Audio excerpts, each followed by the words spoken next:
Alright guys, sorry for the long wait. I've decided I'm going to go live now just so that we can get the ball rolling. I'm aiming to see if we can't launch in the next 10 minutes.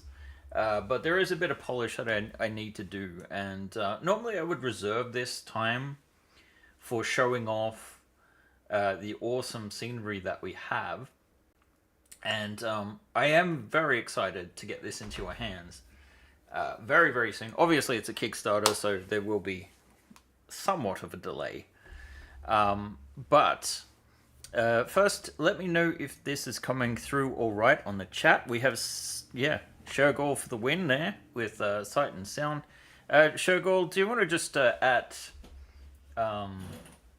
everyone on the Discord to let them know that we're streaming? That would be wonderful if you could take care of that. So, yeah, I'm very excited to get this out, and I've never spent so much time personally making a scene look so good. The lighting does take a while, and I have talked to Brick Bling, who are very interested in giving us a nice discount code and promoting the campaign a little bit. So wait a little bit if you have, if you did get into the Halloween discount already. I know some people on the Discord did. When did I go live? Here, I only just went live like a few minutes ago, and the campaign's not live yet, John. So yeah. Anyway, there will be a deal with Brickbling, but it's going to have to wait until tomorrow because I've been working flat out every waking minute for the last 3 or 4 days at this point. Hannes had 2 hours of sleep last night getting the pitch film done. And sadly, our cameras are not super good. We had to film it with a phone. So just trust me, bro, it looks so much better in real life.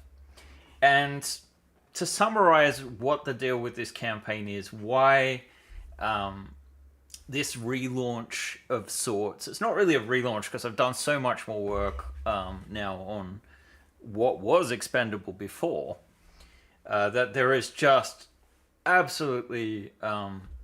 we have like a new concept here. Look, I've been struggling for years. The market's growing and it's great to see all of these new creators. But if you're like me, you might have backed a ton of STL campaigns and you seldom actually print out stuff. And I've been thinking about what's my main reason for not printing out other people's stuff. And even my own, to a certain degree, because we certainly have like hundreds of kilos of PLA at this point of printed material. And the thing is, most of it is not painted. The problem is, the hobby's fun. But for many of us, we're just going to hoard STL files because we don't have the time to paint what we're making. And if we're being honest, or at least for me, I don't want to present my players with a monochrome game board. Even if it's better than drawing with markers, it feels cheap somehow. So I don't have a ton of time. When we get our full starships printed up and painted, I mean, that's a process that can take weeks, upwards of a month for the larger ships, and it gets tedious with the interiors. But there is a solution. I'm sure you guys know that in the last year there's been an explosion of new sources of multi-material FDM machines. In particular, we use Bamboo Labs A1 Minis with their AMS add-ons, and that way you can print up to 4 different colors at once, but you can program in some switches. So we've done up to, in some cases, 6 colors on the same print bed, but it's a case of you kind of like set it halfway through to switch colors. And the expendable campaign that we put out a couple of months ago, I didn't properly promote it. It was a Frontier, not a Kickstarter. I've been very, very ill and could not put in all of the work that I needed to get that out there. And I really felt like it didn't get a fair go. So I've doubled down. That's why we have a Kakaida station here. What we're calling, the colony, exoplanet colony. And yeah, just like this is with an AMS. There's new solutions coming out which have multi-nozzles that'll print even faster. But in that first campaign, I just learned so much about how you can divide up and design STL files, well, 3MF files really, because STL files don't have enough information in them. It's like a 35, 40-year-old file type. So it doesn't have, all the bells and whistles that 3MF does. But if we share our 3MF print beds instead with you guys, you can actually use the same settings that we've used to, paint up this incredible scenery. And I really wish I could just take a camera in next door and show you guys, but I did manage to pull one of the plugs of the lighting when I was stressing about getting this all together. So it is what it is. We're lucky we're launching today at all, to be honest. I could use another day, but it's go time. It's time to press on. Otherwise, I'd just keep working and working and working. So, but yeah, you guys will be able to use our 3MF files. And I was kind of like thinking, there's a problem right on the market, at least for a company of my size and my business. I can't believe it, but our first Kickstarter was 9 years ago. And even from a customer perspective, I know some of you guys have been supporting us from the get-go. You're there every single campaign, and we really appreciate you guys. We wouldn't have a business without that. This is really my passion. I feel like it shows. And maybe I'll switch to the larger camera here just so that I feel this is more like an address of, the status and where we're at before we do go live in a few minutes. The one thing I'm missing is stretch goals, but I feel like if we start going live, we can start accumulating, and then we can actually discuss what those first stretch goals will be. But my point being, there's a lot of competition out there at the moment, a lot of new people starting, so many different Kickstarters, and it's hard to stand out. But I'm not too aware of many companies that are working with color printing. And I also think one of the problems with multi-material color printing is maybe people are waiting to get them because they're waiting for material to actually print. So our last couple of Tribes releases, our last Frontier was in color. And I can tell you right now, we're going to continue to do this moving forward. I think only the very biggest ships we would get the exterior painted, and we will do interiors with multi-material, because you can get some incredible effects, and effects that you cannot do with a paintbrush, at least not without an immense amount of work. One of those things is combining matte and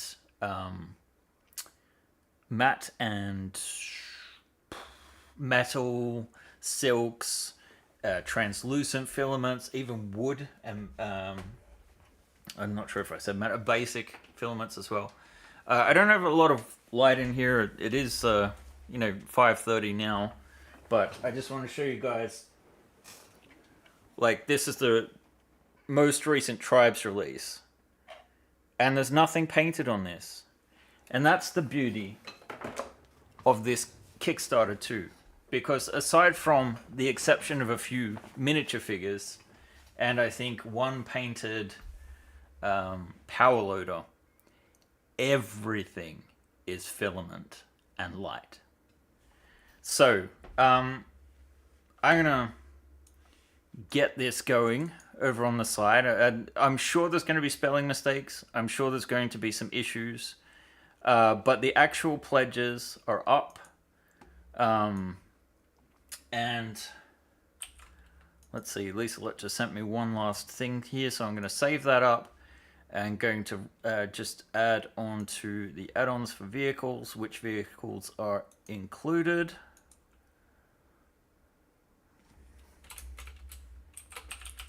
Includes, and then dump the list, save the add-on.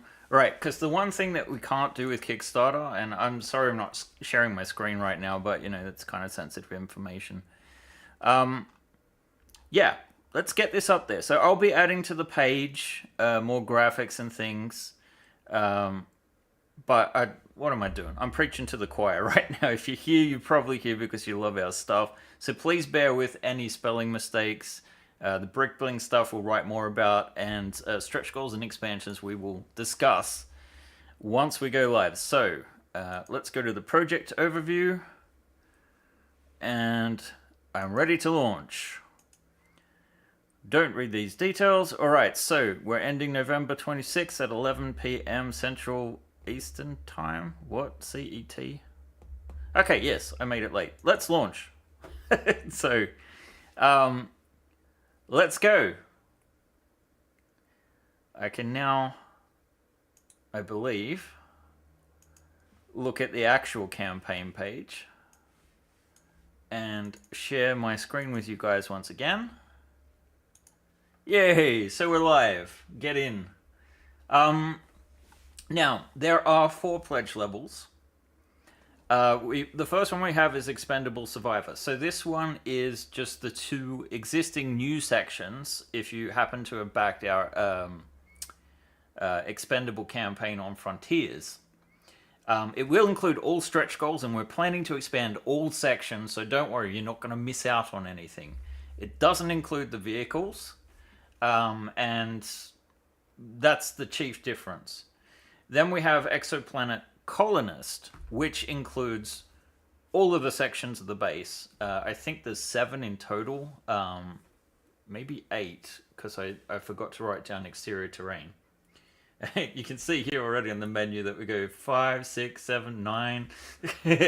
So yeah, there are some things we need to correct and fix. Let me make sure I've got the chat up as well here. So alrighty.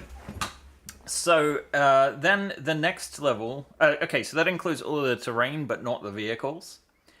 And then we have the Exoplanet Terraformer, which is all in.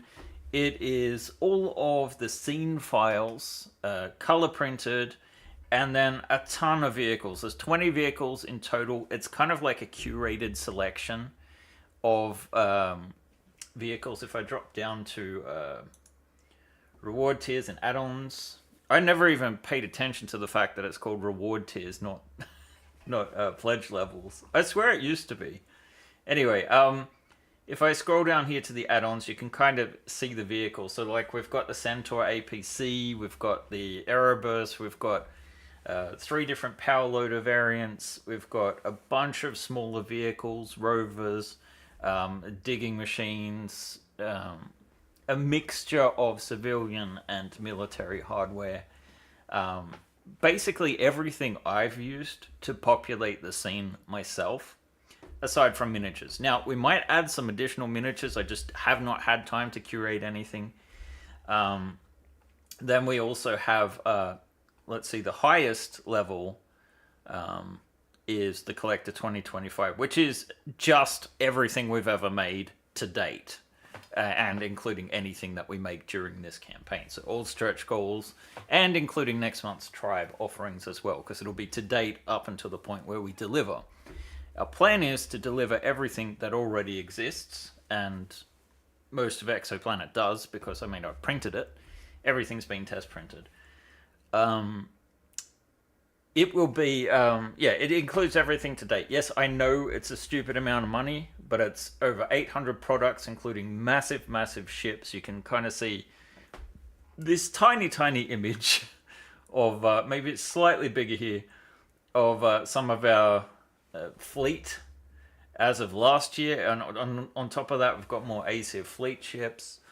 A ton of different ships there, vehicles, miniatures, and of course our entire Traveller range as well. So yeah, that's like a catch-up pledge in case you've never seen Second Dynasty before and you're feeling generous. All of the money that we make goes into making more content. So this is funding us and our company, and has done so for 9 years thanks to you guys. So let's I'll start reading the chat in a second, I promise. The last thing I wanted to mention is some of the add-ons. Like aside from the vehicles, you can purchase it separately if you wanted to. I'm sure many of you might own some of these. You will have to figure out for yourself whether or not it's enough of a discount that it's worthwhile. Or if you want any of these things, every single one is available at the moment on my mini factory. These are not new vehicles. Speaking of which, we have put up the 2024 Tribes release of back catalog. We might do the 2025 as well, but it's basically, I think, if you got in late, this is a chance to sort of pick up that year's offerings cheap, which included the entire Stalwart, the only sort of like Star Trek style ship I've ever designed. A bunch of things. There is a tiny bit of overlap. There's like 4 vehicles that are in both packs. But there's also a bunch of stuff more that we couldn't put into the graphics. So, yeah, anyway. Then we also have our back catalogue of GridForge products. Maybe I can actually just widen this out so you can see a little bit more. I realized I kind of put my head in front of everything. So this is like every other GridForge product we've made to date. It's fully compatible with everything in this campaign, the colony, and 40 products is not 40 files. So all of these floor tiles that you see here have between, I think it's 10 and 16 variants each. Then you have a bunch of furniture, cargo, all these other things that you can use to populate the scene and make it customized how you like it. And then finally, the last thing I wanted to mention is I've actually put on an add-on, which is 3DO support for GridForge. Now, 3DO is a piece of software that I've developed on my own dime. Well, John has developed it. I've financed it. It's one of those things where we found that we needed a way to organize the files and plan it out, especially when making instructions. It does take a long time. Like some of the ACF fleet ships, we're still not finished converting the instructions. They do take a lot of time and dedication from the team. There's a couple of bottlenecks that we're passing through now, so we hope to have that done by the end of the month. But 3DO, formerly known as Deck Designer, doesn't natively support GridForge interiors, and that's probably a part of what the bottleneck is with ACF Fleet, because the interiors did use GridForge files. So I wanted to have a way where if you want to donate to the development so that we can get GridForge functionality in, so you can plan out your bases, you can. I didn't want to make it a separate thing. That full budget will go into increased development on 3DO. It includes 3DO as well, like a lifetime license for it. You can back multiple times if you want to contribute more.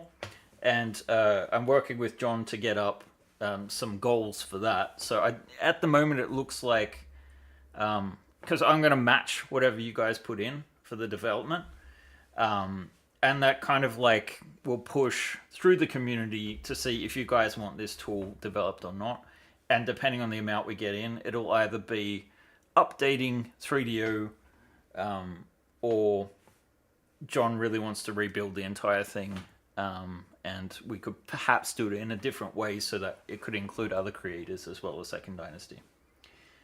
Anyway, let me look at the chat a little bit and see.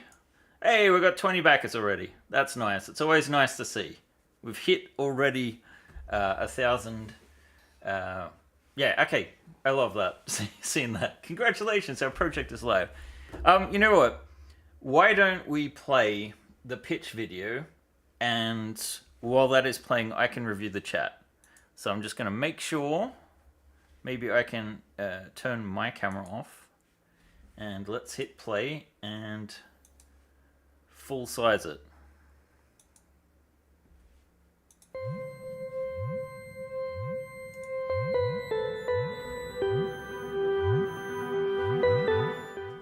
Hi, I'm Ben from Second Dynasty. For 8 years, we've been designing 3D printable science fiction scenery for your tabletop, from nostalgic interiors to complete starships.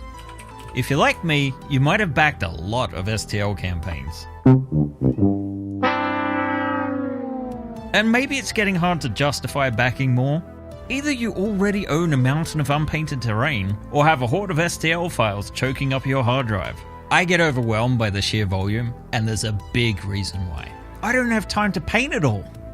Miniatures and even vehicles can be fun to paint up and detail, but terrain and massive starships, they get tedious, taking weeks or even months to complete. But with the rise of affordable multicolor FDM solutions, you can bring your tabletop to life. Color FDM printing changes everything. By using just a few different color filaments and types, you can achieve amazing results, metallic finishes, and amazing detail without pulling out a single paintbrush. We are now including the files for you to print easily and color yourself. Aside from color print friendliness, our Exoplanet colony uses our GridForge tile and frame system. It allows you to slot in tiles and hot swap them. Use an empty grid for fog of war, or swap out tiles on the fly to change the scenario conditions. The frames and walls connect with our tiny supporting clip, which is a fraction of the size of other clips and prints very fast. Wow your players with our prefab colony corridors, our research lab, power plant, executive suite, hangar, vehicle bay, and of course the exterior terrain. And populate it all with our awesome vehicles and miniatures. We need your help to expand the Exoplanet colony range and grow GridForge to a wider audience. So, what are you waiting for? Stop painting and start printing today.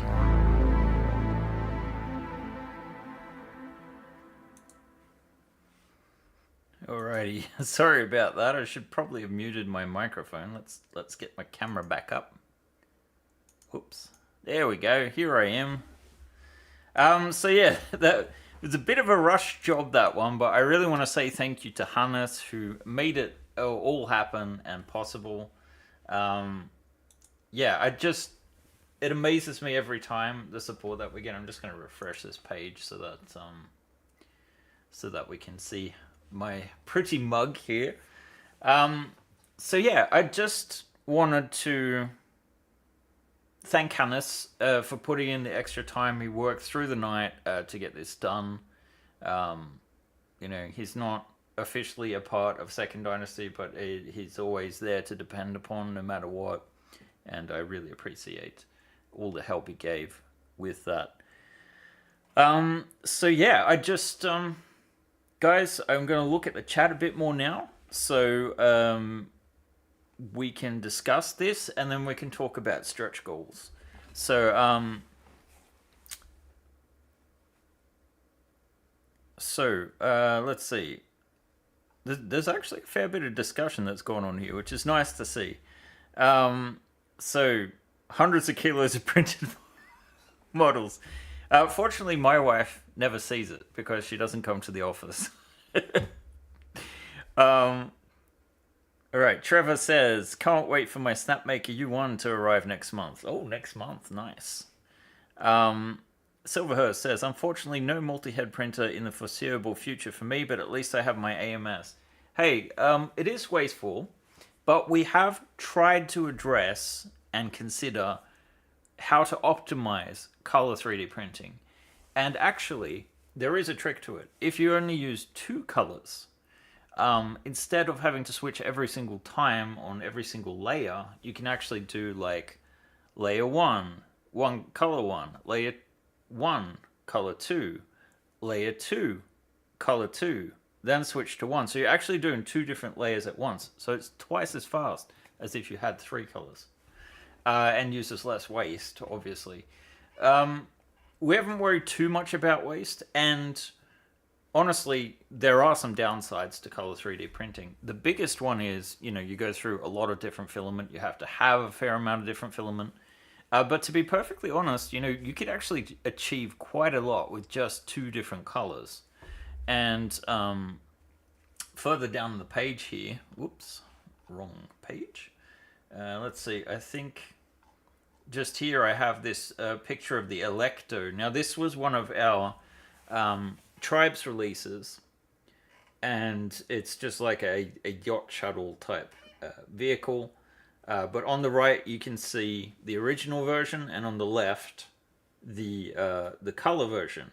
Now that's just 5 different colors. Now I don't use them all at once either, and I did make some stupid design decisions. So the Electo in grey maybe is a 30-hour print. On a Bamboo A1 Mini, I kind of forget that there are other printers that aren't quite as fast. I'd say the Electo is maybe twice that in color. It's hard to say, and it depends on how much you're going to use. You can see very small, it's very small font there. Actually, why don't I just go grab the model instead? And I think I can show it off. I don't have a ton of light in here. Oh. Maybe that'll help.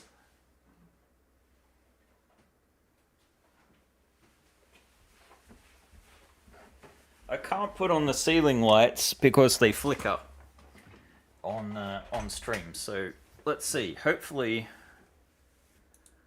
you guys can see me again, and I can switch to my movable camera.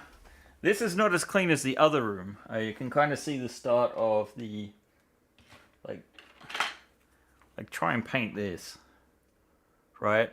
Very fiddly, but a very cool effect, and that's just 3 filaments there.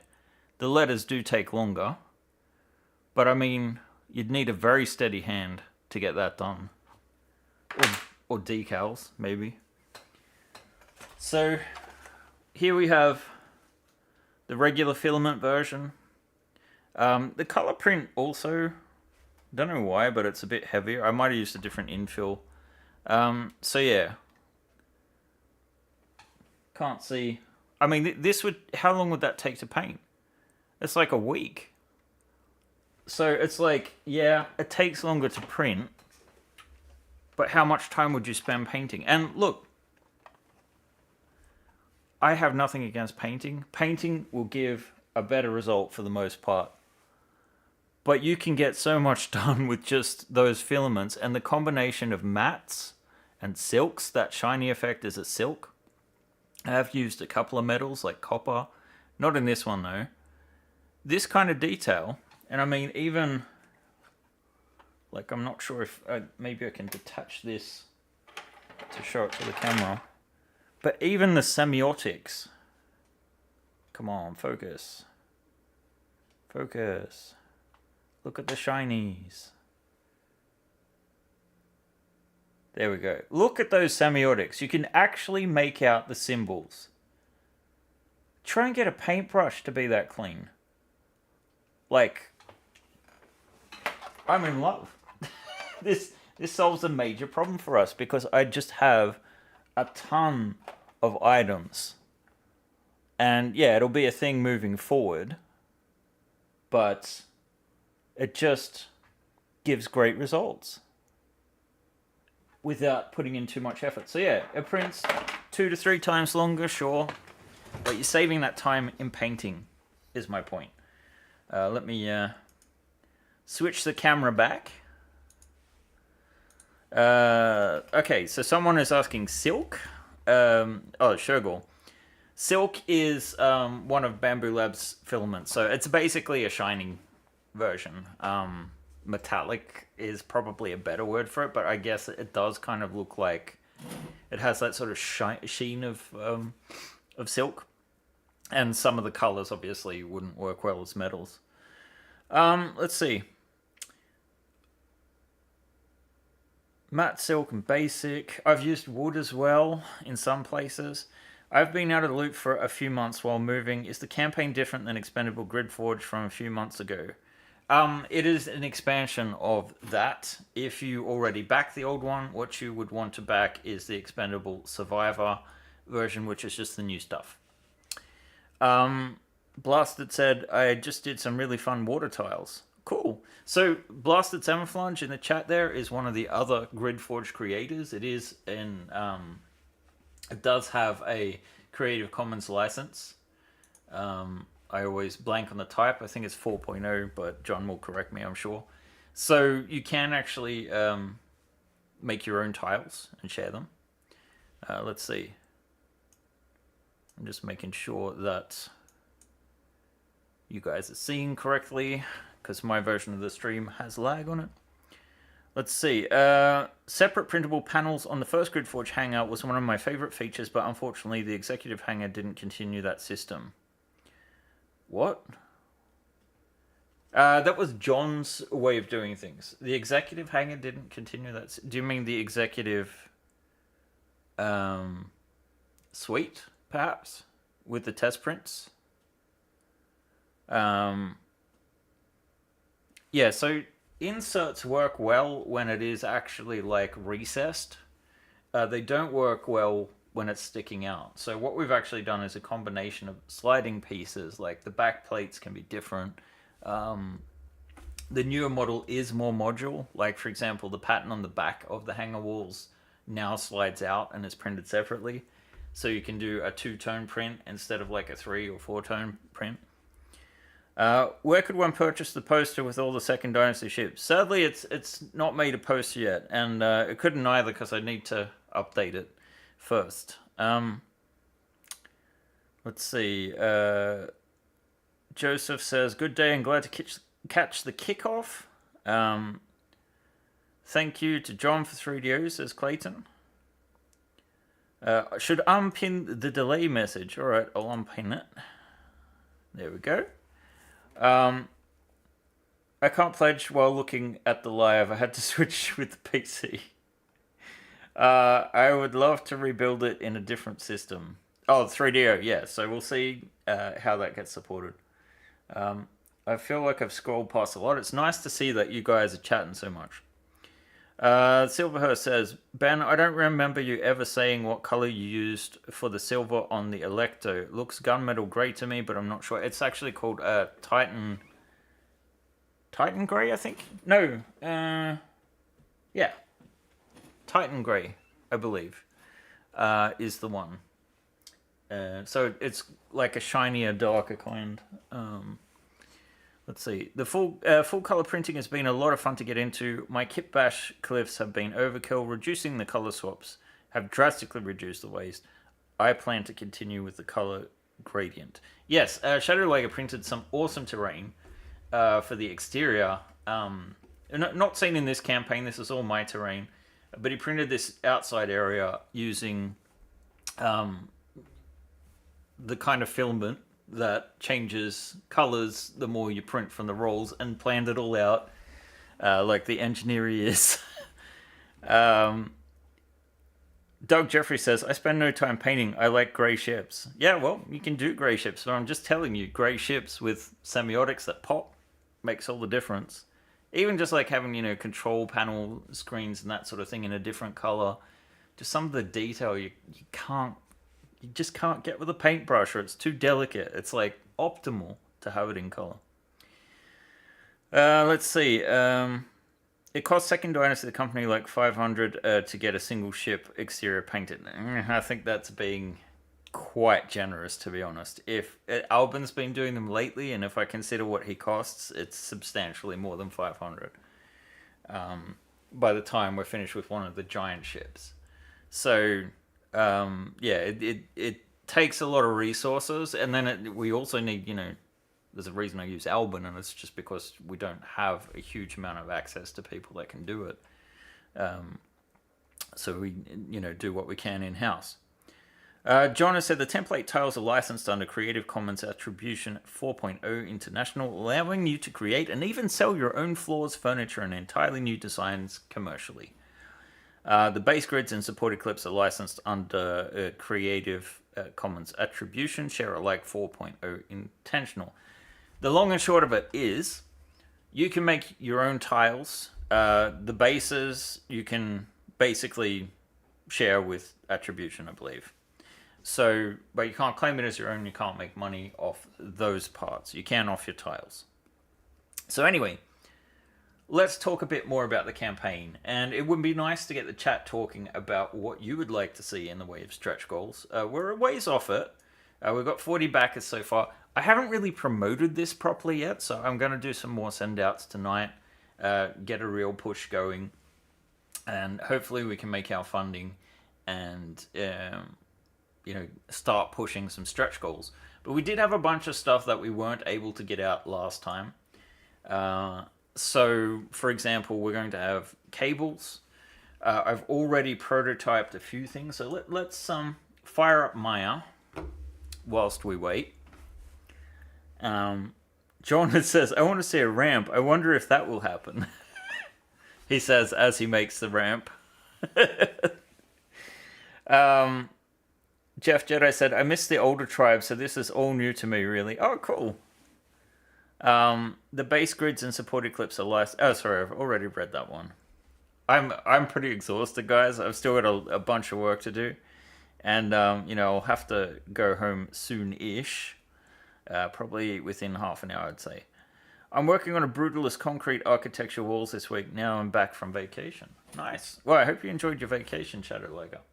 Let's open up Expendable. This will take another little while.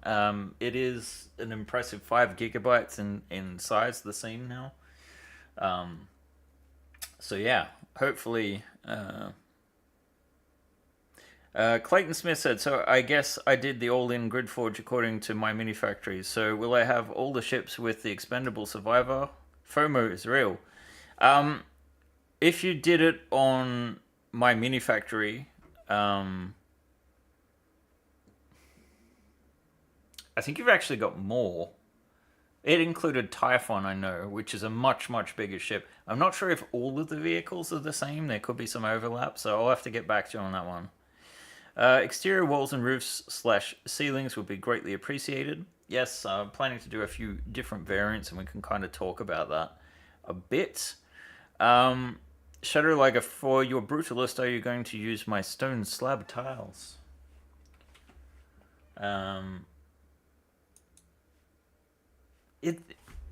But that's your IP though, blasted. So right now I have this silly animation, but it kind of demonstrates how GridForge works. So you've got these base tiles, and base frame. You can see the 3 on that. There's actually 7 different levels of fit that you can get. So you can either have a really loose fit, or you can get a very tight fit where essentially it's installed permanently into the tile. You couldn't get it out with damaging it. 3 is like a nice middle ground. I have switched to 4 recently for some of the parts because I found them a little bit too loose, especially after a bit of use. But yeah, so there's a range, and you can kind of tune it into what your printer likes to do, essentially. So the tile drops down inside of it.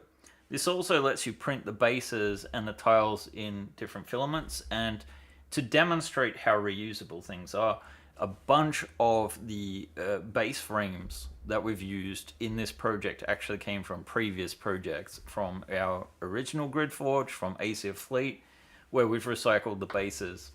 And in some cases, some of the tiles, but I think they're mostly unique to these last 2 campaigns.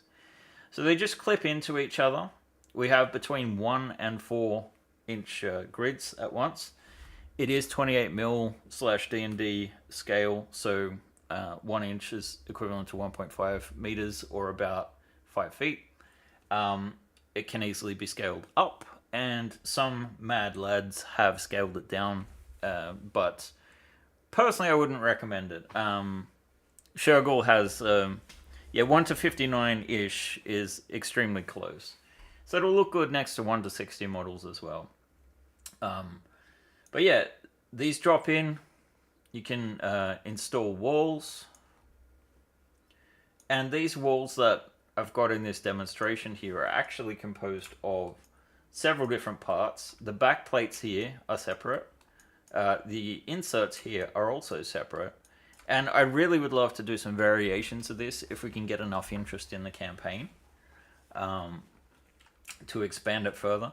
But I kind of need to kill this animation because what I really want to show is our scene. And maybe I will just turn off some of this interface stuff. So let's go to turn off our cameras. We'll turn that off, and we will turn off our HUD and lights, I think, too, actually. So it doesn't actually turn off lighting. I won't be putting that on. This scene is too heavy. But it does get rid of the little icons. So we've got our corridors set here, which has expanded somewhat, but not really in the form of new tiles. Still fun to print out here. It looks like I haven't grouped some of the flooring there. I ended up just going with the regular kind of passages here. Then this connects to the power plant lower level. We used translucent tiles here. The ones I actually printed were a bit higher than intended, but the results are cool. And just by mixing a bunch of different colors, you really get some cool effects. I really need to reprint the power plant though in full color. I only did it with Titan Gray. We got level 2 here. And I printed out all of this machinery with a transparent hole. You can actually see, maybe not that one. I think only one of the examples is the altered version. Let's see, if I get all 6 and look on the underside. Here we go, this is the one. So this one here, wait, was it?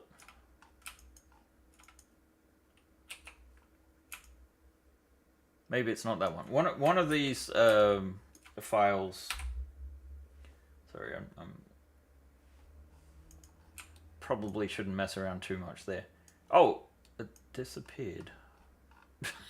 Anyway, let's go back a couple of steps. There should be a version. I wonder if there's 2 models, and that's the issue. No.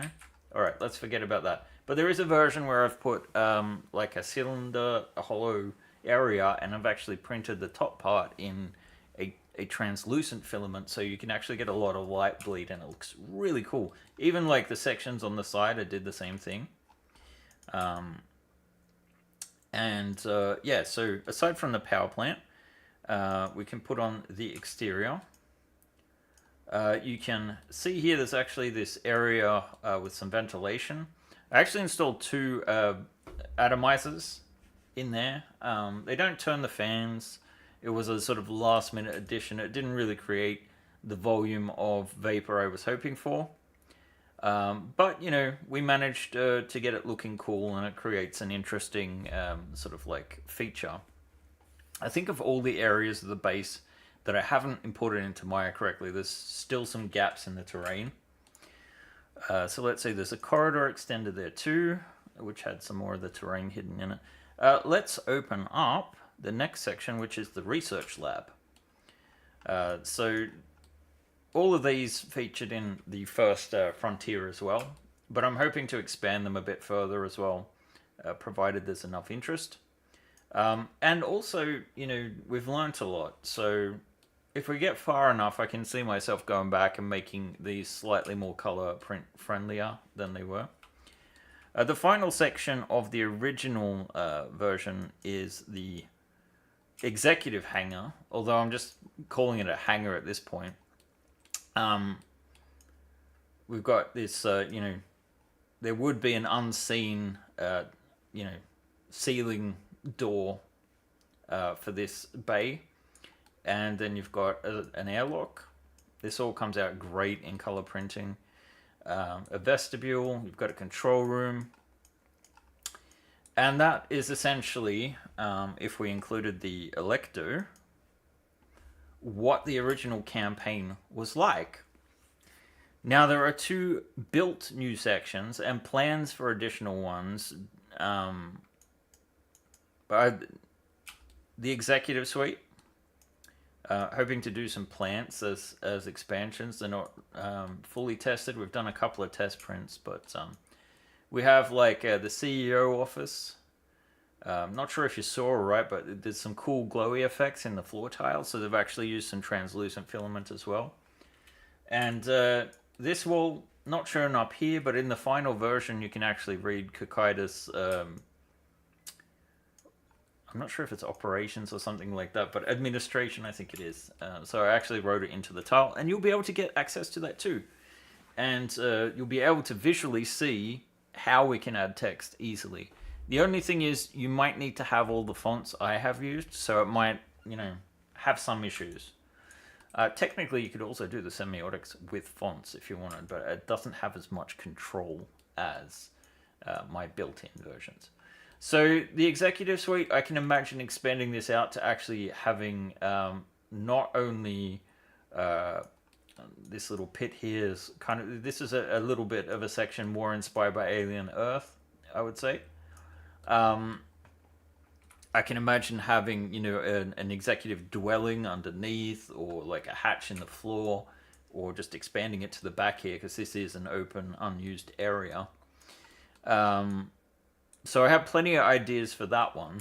Also, this room I'm planning on I'm just imagining, that scene from RoboCop where the corpos are going in and boasting about the success of the RoboCop program in the men's toilets. So, a bit of urinals, a couple of little, executive-style scenes inspired by some of the best corporate dystopian films.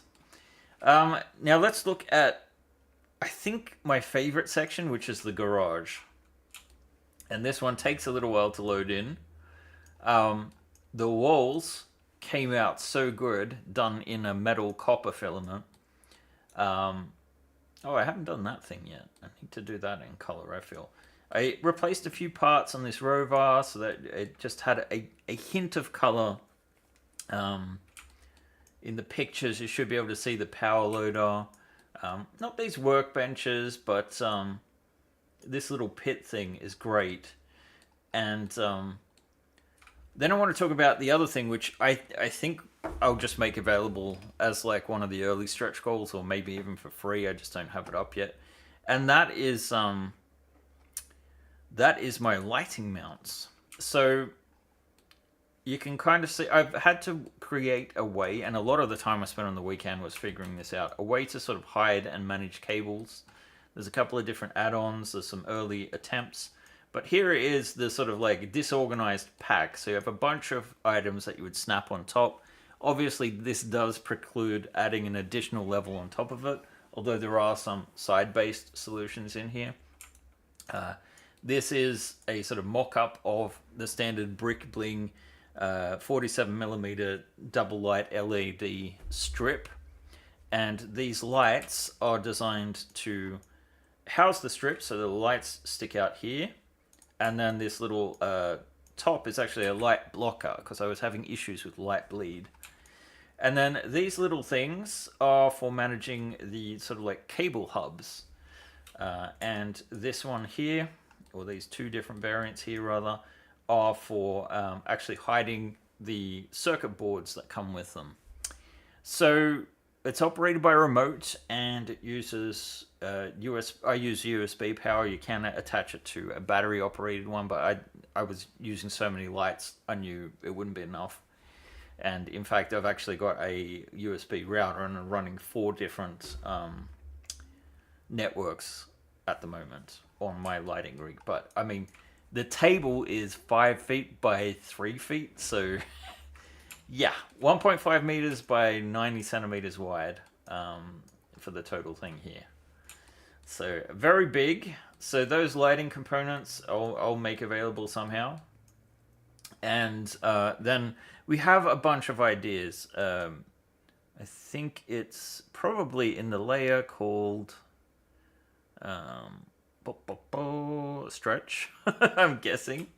So we have our cables. The idea is they print out and are thin enough that you could actually bend them. They do work. Not perfect, but they do work. They're not super flexible or bendy. Then we have this section here, which is actually a lower level for the corridors. This is already finished and ready to be test printed. You can kind of see how it will look on the sand. And I would love to like recreate a scene to like from when Ute is in the lower level that's flooded and that xenomorph comes up behind her, that sort of thing. The mic is cutting in and out when I rotate too much. Okay, thank you. Sorry about that. All right. So let's talk about. Actually, I'm gonna have to start rounding things off in a little bit. For some reason, I've left like a little mother computer room here. I think that was when I was going to make operations. I hadn't decided where it was going to fit. So I'd like to do an operations area which would have like a computer core and instrumentation, that sort of thing, for controlling the colony. So it's sort of expanding. You could also use the exterior terrain for other things. John has also already made a ramp that will take you up to the next level over 4 tiles.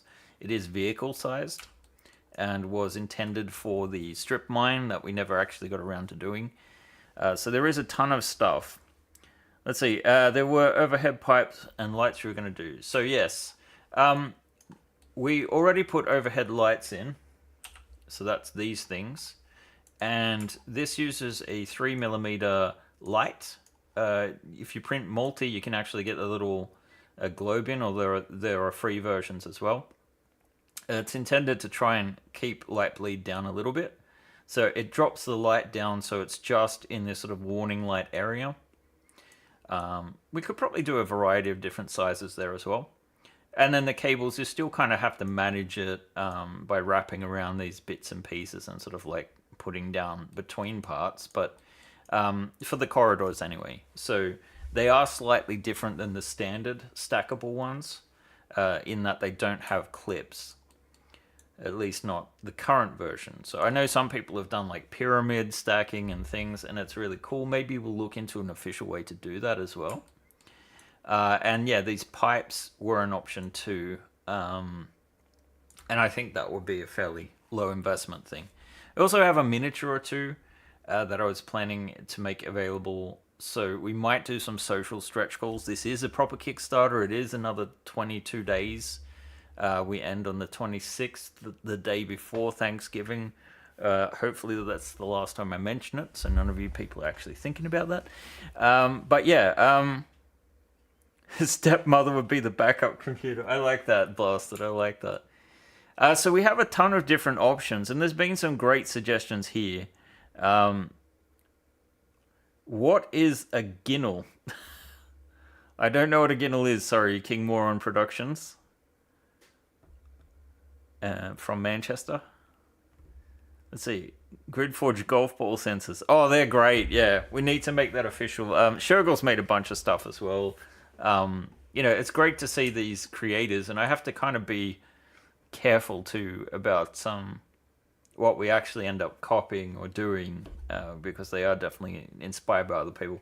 There have been times where people have done a very basic version of a concept, and it just gives me enough of an idea. It's like, okay, I know where I can take this, and then I'll go back and develop it.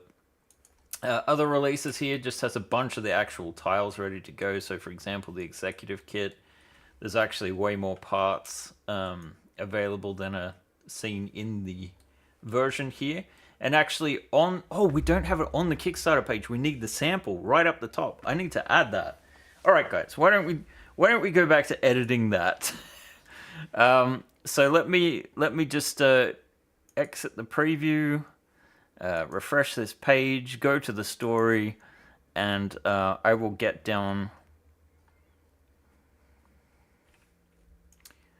to the samples. So let's see. We need. I don't have an image for it.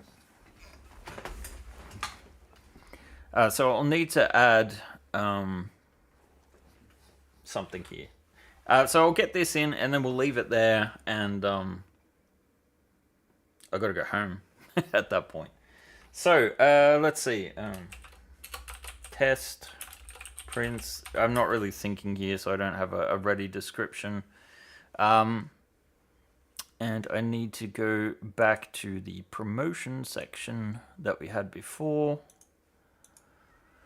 to get the link. So, it's very silly to overlook that. Try it out. There we go. There's the link. Let's go back to story.